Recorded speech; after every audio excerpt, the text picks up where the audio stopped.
What's up, YouTube?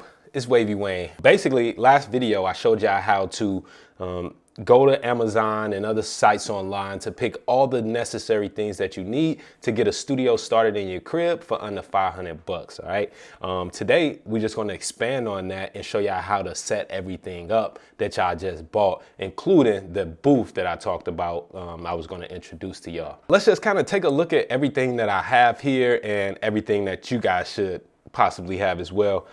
So starting off, I got the microphone. All right, this is a mic that I've had already, but it is a condenser microphone. It's the Shure KSM27. That's the mic that I'm going to use today. This mic comes with its own shock mount. Depending on the mic that you chose, if you chose the Rode NT1 or maybe the Audio-Technica AT20 2020, it has some type of device, if not a shock mount, some type of clip or stand or something for you to connect the microphone to the actual mic stand.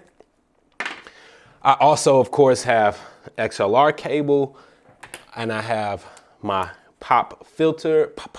This is going to stop all of the plosives, all of that extra air from reaching the microphone and causing some low frequency distortion and build up there. So we got that. I got my audio interface, the Apollo Twin, which is already connected to my computer right now. So I'm just going to leave this in place. But yeah, I'm using the Apollo Twin audio interface.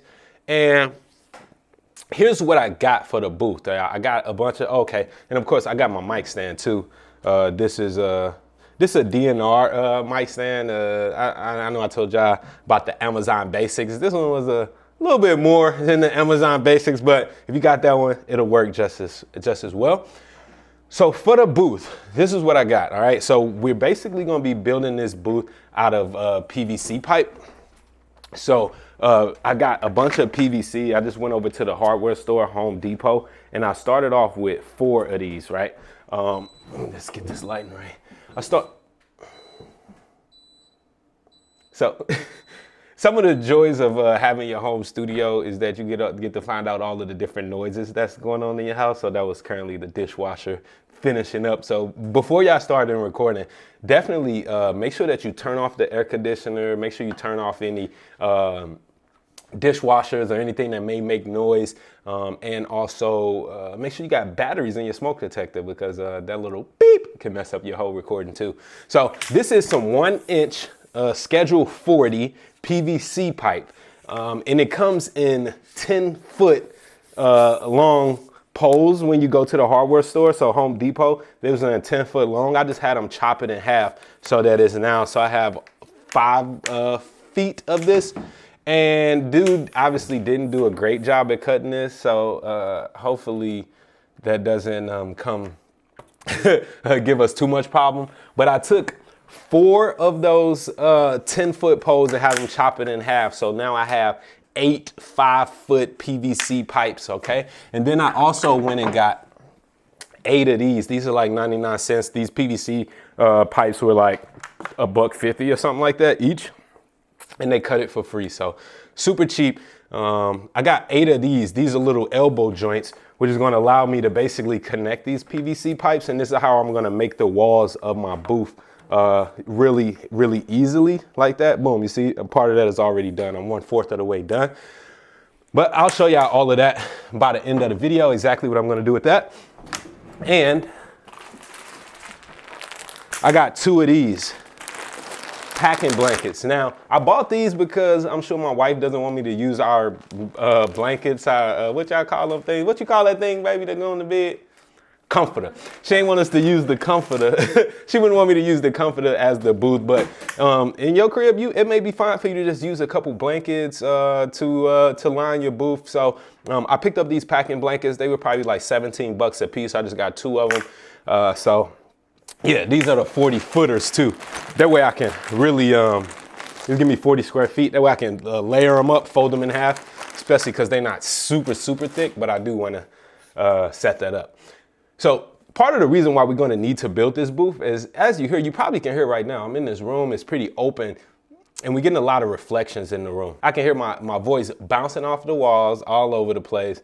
And that kind of stuff we don't want to enter our recordings. That will obviously make your recording sound very amateur. So we're gonna avoid that by building this makeshift booth, baby. Hey bro, I ain't gonna need to hold you up. I just dropped a whole video where I show you how to set up your microphone and your pop filter. So if you need help with that part, you go to that video. Somewhere, one of these links somewhere, or Google it. All right, so there's my pop filter setup. It'll work. I'll tighten that up in a minute. But okay, there we go. That looks a whole lot better. I like it. All right, next, we're gonna go ahead and get this cable going on.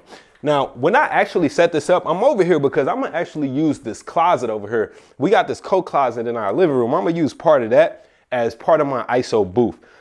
Because again, we can hear all the reflections in this room, and we don't want that to be in our recordings, baby. I want some professional recordings even though I'm at the crib.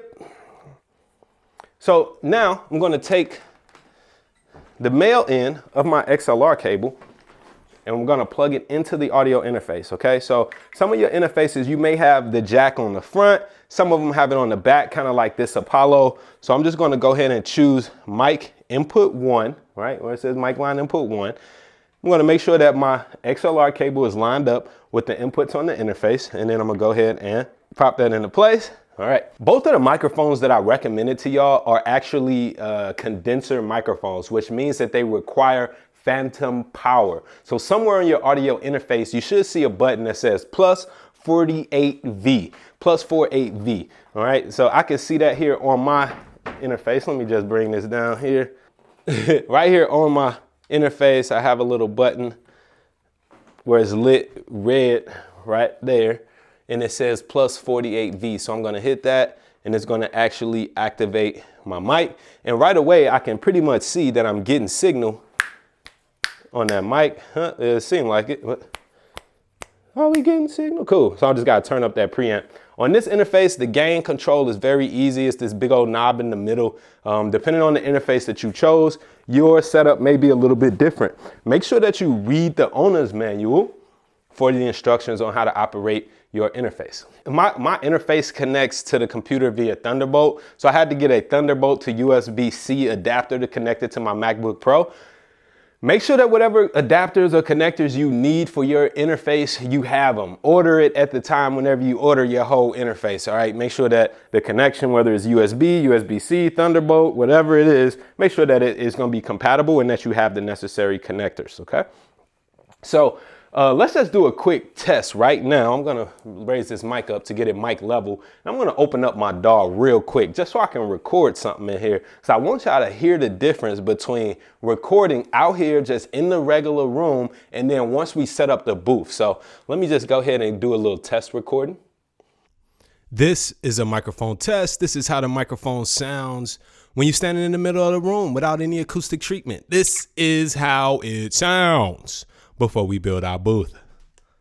So y'all can see that we can hear a lot of the room reflections, a lot of that room noise when we're recording right here, just raw without having any acoustic treatment. We're gonna go ahead and fix that right now. So the first thing that I wanna do is actually bring my microphone over closer to my closet. I want to use that closet as a backstop, and don't use an empty closet because that will be absolutely worse. That will be 10 times worse than using this big old empty room that I'm in right now. You want a closet that's full of coats and full of clothes and all stuff like that. It's going to make your recordings sound a lot cleaner because the coats and clothes and stuff that's in the closet are basically going to act as absorption material for your audio. It's acoustic treatment. It's going to absorb the reflections so that they don't bounce back off into the room and then bounce off the walls back into your microphone. So this is what I'm going to do. I'm just going to go ahead and drag this over to my closet. And let me bring this over here so y'all can see what's going on too. Get that closet open, all right? So you know what I'm saying? This ain't nothing fancy. This is a standard closet. Let me back this up, son. All right, so here's my super standard recording closet. And I'm just gonna bring this mic in here as close as I can to the clothes and stuff.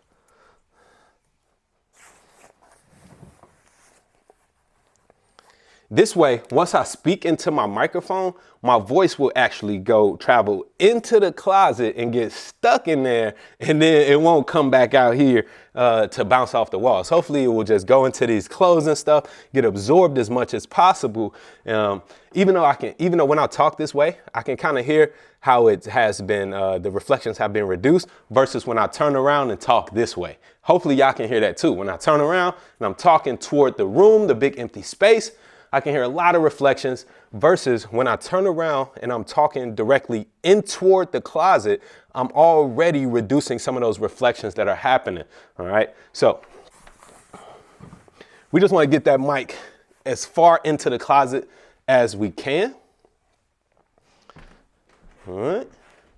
So hopefully you guys can see that. Let me get my light over here. That might help us. All right. So that's that. Now I'm going to go ahead and spend some time on assembling the walls of the booth. All right, so let me back this up. All right, so for my booth build, like I was saying, I want to try to make this as easy as possible. 1, 2, 3, 4. 1, 2, 3, 4. So I got these 4 pieces here. Well, let's just start with these 2. And again, some of them, man, since they cut them a little bit funky, some of these parts may be a little weird. All right. So I'm just going to connect these. It's really easy to do this.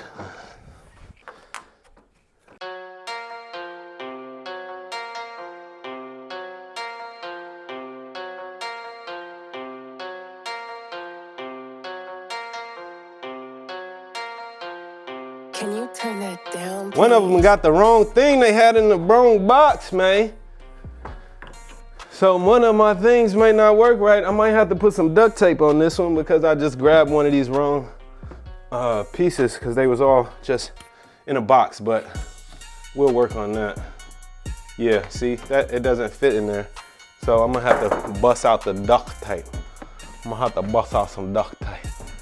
All right, so this ain't duct tape, but I found this first. It's just some little regular Scotch tape. This is a bootleg studio, but you know what? It's gonna sound good, and that's all that matters. Bootleg Productions.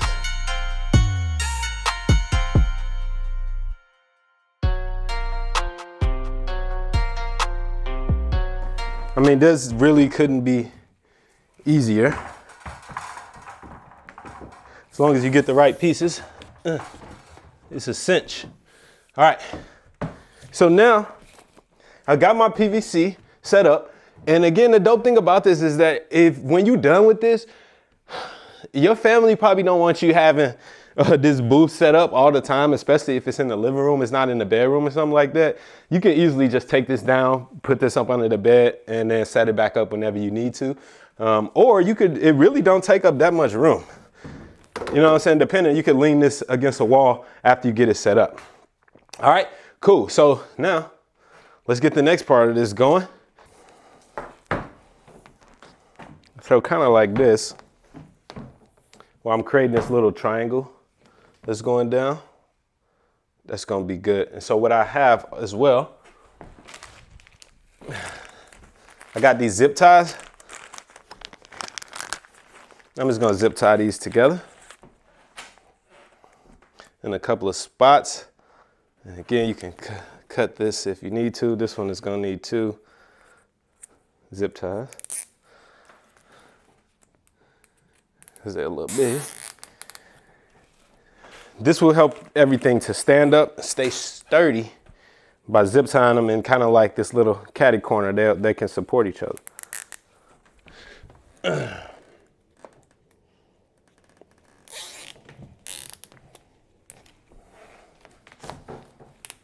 Cool.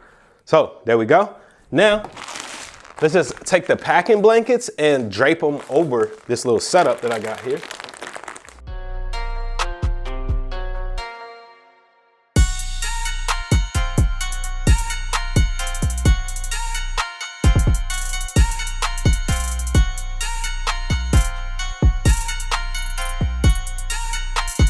Can you turn that down? All right, y'all, here's my booth. Something important to remember is it's probably good also to have something on the floor, like some type of rug or carpet to help stop those reflections too. But basically, I just got this kind of set up like a little triangle. I got the microphone in there, right? And it's surrounded by the packing blanket on one side, got one on this side, and I got something draped over that door there just to stop those early reflections. Now, keep in mind that this ain't gonna stop the sound from getting out into the room. The whole point is to stop the sound from once it gets out into the room, to stop it from getting back into the microphone, all right? Now, once I get into the booth there, once I talk into the mic, the sound is gonna have to struggle to go through those clothes that's in the closet, come out of there, go through this packing blanket, right? 2 layers of it, bounce off the wall, then come back through the packing blankets again to get into the microphone. All of that is going to make sure that ultimately my recordings are a whole lot quieter. So let's go ahead and try this out. To get in the booth, we're going to use a little door down here.